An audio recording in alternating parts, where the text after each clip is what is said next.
नमस्कार, मैं हूं अंकुर। आप देख रहे हैं सत्य। एक नजर अब तक की सुर्खियों पर।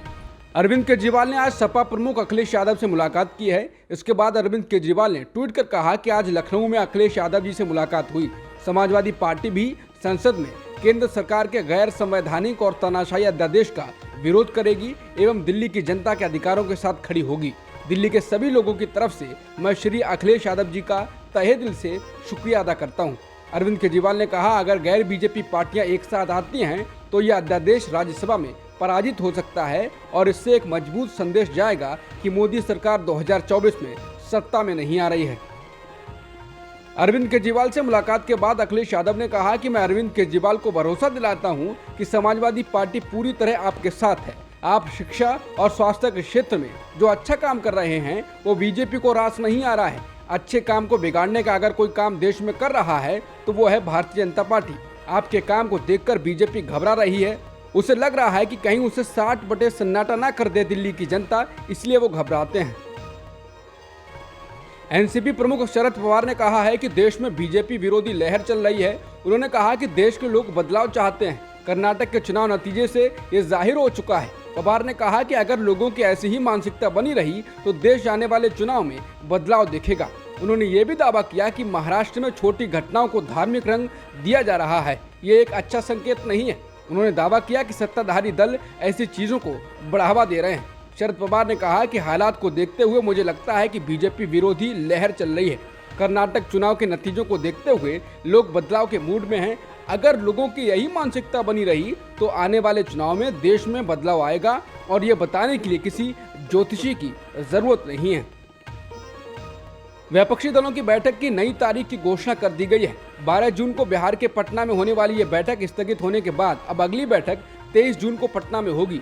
जेडीयू प्रमुख ललन सिंह ने बुधवार को कहा कि विपक्ष की ये बैठक अब 23 जून को पटना में होगी। सभी विपक्षी दलों ने इस पर सहमति जताई है। उन्होंने कहा कि 2024 के लिए बैठक मील का पत्थर साबित होगी और देश बीजेपी मुक्त होगा। इसके साथ ही उन्होंने कहा कि कांग्रेस अध्यक्ष मल्लिकार्जुन खड़गे, पार्टी नेता राहुल गांधी, पश्चिम बंगाल के मुख्यमंत्री ममता बनर्जी, अखिलेश यादव, झारखंड के मुख्यमंत्री हेमंत सोरेन, उद्धव ठाकरे, एनसीपी प्रमुख शरद पवार, तमिलनाडु के मुख्यमंत्री एमके स्टालिन, दिल्ली के मुख्यमंत्री अरविंद केजरीवाल, भाकपा महासचिव डी राजा, सीताराम येचुरी और दीपंकर भट्टाचार्य बैठक में शामिल होंगे। पहलवान साक्षी मलिक ने किसानों पर हरियाणा में लाठीचार्ज करने के लिए सरकार की निंदा की है। उन्होंने ट्वीट कर कहा कि किसानों ने सिर्फ अपनी फसलों की एमएसपी मांगी थी, लेकिन क्रूर तंत्र ने उन्हें लाठियां और गिरफ्तारियां दी। किसान नेता गुरनाम सिंह चडूनी की गिरफ्तारी की हम निंदा करते हैं, उनकी जल्द रिहाई हो। उन्होंने कहा कि आंदोलन में शहीद हुए किसान की खबर ने आंख नम कर दी है। किसान नेता राकेश टिकैत ने एमएसपी की मांग कर रहे किसानों पर लाठीचार्ज को लेकर कहा है कि ये एमएसपी पर पहला लाठीचार्ज है। देश में एमएसपी की डिमांड बढ़ेगी और देश में एमएसपी पर दिल्ली से भी बड़ा आंदोलन करना पड़ेगा। इसके अलावा पहलवानों को लेकर उन्होंने कहा कि अभी उनकी अनुराग ठाकुर से मीटिंग चल रही है। देश में बहुत जनता है, पंचायत भी करेंगे, जाम भी लगाएंगे, सब काम करेंगे। कर्नाटक में कांग्रेस से शिकस्त खाने के बाद भाजपा और जेडीएस एक दूसरे के करीब आ रहे हैं। जेडीएस नेता और पूर्व प्रधानमंत्री एचडी देवेगौड़ा ने दोनों दलों के बीच गठबंधन के संकेत दिए हैं। बता दें, हाल के कुछ दिनों में जेडीएस ने कई महत्वपूर्ण राष्ट्रीय मुद्दों पर बीजेपी का साथ दिया है। इसकी शुरुआत तब देखी गई जब नए संसद भवन के उद्घाटन के अवसर पर अन्य विपक्षी दलों की अपील को ठुकराकर जेडीएस नेता और पूर्व प्रधानमंत्री एचडी देवेगौड़ा पहुंचे थे। इसके बाद ओडिशा के बालासोर रेल हादसे के बाद देवेगौड़ा ने रेल मंत्री अश्विनी वैष्णव का बचाव किया था। ऐसा माना जा रहा है कि जेडीएस और बीजेपी करीब आ रहे हैं और लोकसभा चुनाव से पहले दोनों में गठबंधन हो सकता है। गठबंधन की संभावना को तब और बल मिला जब बीजेपी के साथ जाने के सवाल पर देवेगौड़ा ने कहा कि ऐसी कौन सी पार्टी है जो बीजेपी के साथ नहीं गई है। खेल मंत्री अनुराग ठाकुर ने पहलवानों के साथ बैठक के बाद कहा है कि बीजेपी सांसद ब्रजभूषण शरण सिंह के खिलाफ जारी जांच को 15 जून तक पूरा कर लिया जाएगा। उन्होंने कहा कि बैठक में जांच पूरी कर चार्जशीट दायर करने की बात की है और हम ये करेंगे। उन्होंने कहा और डब्ल्यूएफआई के चुनाव 30 जून तक होंगे। अनुराग ठाकुर ने पहलवानों की मांगों को बताते हुए कहा, उन्होंने कहा है कि जो आरोप लगाए गए हैं 15 जून तक उनकी जांच पूरी कर चार्जशीट दाखिल की जाए। रेसलिंग फेडरेशन का चुनाव 30 जून तक किया जाए।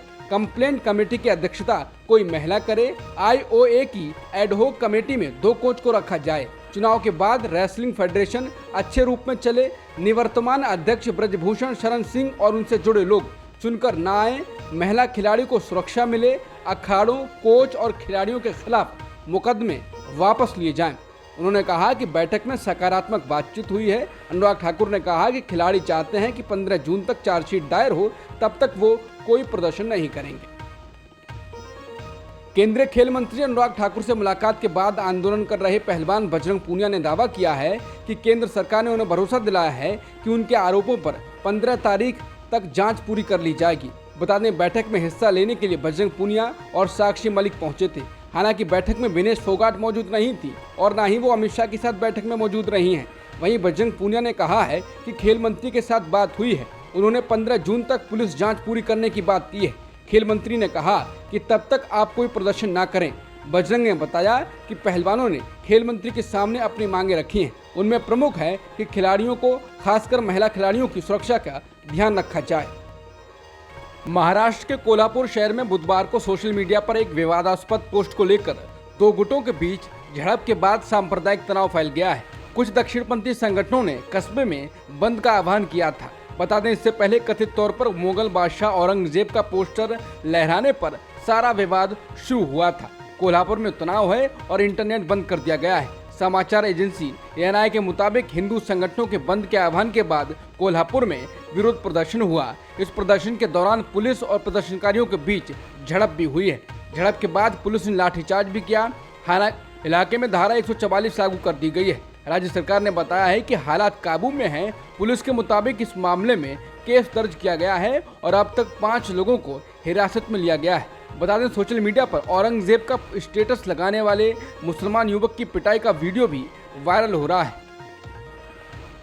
महाराष्ट्र के कोल्हापुर शहर में विवादास्पद पोस्ट को लेकर हुए 2 गुटों के बीच झड़प के बाद मुख्यमंत्री एकनाथ शिंदे ने कहा है कि हालात काबू में है। महाराष्ट्र के मुख्यमंत्री एकनाथ शिंदे ने कहा, शांति व्यवस्था बनाने की जिम्मेदारी सरकार की है। स्वयं अधिकारियों के साथ संपर्क में हूँ। वहीं पूर्व मुख्यमंत्री देवेंद्र फडणवीस ने कहा है कि औरंगजेब के महिमा मंडन को महाराष्ट्र में बर्दाश्त नहीं किया जाएगा। फडणवीस ने कहा है, एक खास समाज के लोग औरंगजेब का महिमा मंडन कर रहे हैं। औरंगजेब के महिमा मंडन को हम बर्दाश्त नहीं करेंगे। ये महाराष्ट्र है, ये छत्रपति शिवाजी का महाराष्ट्र है। उन्होंने कहा कि महाराष्ट्र में अलग अलग जिलों में एक साथ औरंगजेब का महिमा मंडन हो रहा है। ये सब अचानक नहीं हो सकता है, ये सिर्फ एक संयोग नहीं है। फडणवीस ने सवाल किया कि महाराष्ट्र में औरंगजेब का महिमा मंडन करने वाले लोग कहां से आए हैं और इन्हें कौन बढ़ावा दे रहा है। उत्तर प्रदेश की राजधानी लखनऊ से बड़ी खबर सामने आई है। वजीरगंज थाना क्षेत्र के SC/ST कोर्ट के बाहर हुई फायरिंग में बदमाश संजीव जीवा को गोली मारी गई है। हमले में इस कुख्यात बदमाश की मौत हो गई है। मिली जानकारी के अनुसार हत्यारे वकील के वेश में आए थे। हमले में यूपी पुलिस के 2 जवान मारे गए और एक छोटी बच्ची भी घायल है, जिसे इलाज के लिए लखनऊ के सिविल हॉस्पिटल ले जाया गया है। अधिकारियों के मुताबिक संजीव जीवा मुख्तार अंसारी का करीबी है। कोर्ट में हुई गोलीबारी में 2 पुलिसकर्मी समेत कुछ अन्य लोगों के घायल होने की खबर है। पुलिस ने इस मामले में एक व्यक्ति को गिरफ्तार किया है। ये मामला लखनऊ के कैसरबाग कोर्ट का है। पुलिस अधिकारियों के मुताबिक संजीव जीवा मुख्तार अंसारी का करीबी है और बीजेपी नेता ब्रह्मदत्त द्विवेदी की हत्या मामले में अभियुक्त है। उन पर कई और मामले भी दर्ज हैं। उत्तराखंड के उत्तरकाशी जिले में सांप्रदायिक तनाव लगातार बढ़ता ही जा रहा है। पुरोला शहर में पहले जहां मुस्लिमों की दुकानें और ऐसी प्रतिष्ठानों को निशाना बनाया गया था और अब मुस्लिम किराएदार निशाने पर आ गए हैं। एक रिपोर्ट के अनुसार दक्षिणपंथी समूह के लोग हिंदू दुकान मालिकों से मिल रहे हैं और उन्हें मुसलमानों की दुकानों के साथ ही घरों को खाली करने के लिए कह रहे हैं। शहर में ये सब कथित लव जिहाद का मामला सामने आने के बाद हो रहा है। पहले खबर आई थी कि शहर में कुछ लोगों ने ऐसे पोस्टर चिपका दिए हैं जिसमें चेतावनी दी गई है कि मुस्लिम व्यापारी 15 जून तक दुकानें खाली कर दें। TOI की रिपोर्ट के अनुसार पिछले महीने से 30 से अधिक दुकानें बंद हैं। हालांकि पुलिस ने कुछ पोस्टरों को हटा दिया है। मुसलमानों ने कहा है कि उत्तरकाशी में उन्हें डराने की रणनीति में बढ़ोतरी हुई है। रिपोर्ट में मुस्लिम परिवारों के हवाले से कहा गया है कि यहाँ तक कि दशकों से बसे परिवारों को भी निशाना बनाया जा रहा है। इससे पहले बाहरी को निशाना बनाया जा रहा था। दरअसल 26 मई को उत्तरकाशी में उस समय तनाव बढ़ गया जब दो लोगों ने कथित तौर पर नाबालिग को अगवा करने का प्रयास किया। मीडिया रिपोर्टों में पुलिस के हवाले से कहा गया है कि अपहरण की कोशिश विफल होने के बाद आरोपी फरार हो गए थे और अगले दिन दोनों आरोपी एक स्थानीय दुकानदार उबैद खान और एक मोटरसाइकिल मैकेनिक जितेंद्र सैनी को कथित अपहरण के प्रयास के लिए 27 मई को गिरफ्तार किया गया था, लेकिन इसके बाद भी ये मामला थमा नहीं है। अब तक की खबरों में इतना ही। बाकी खबरों के लिए बने रहिए सत्यहिंदी.com के साथ।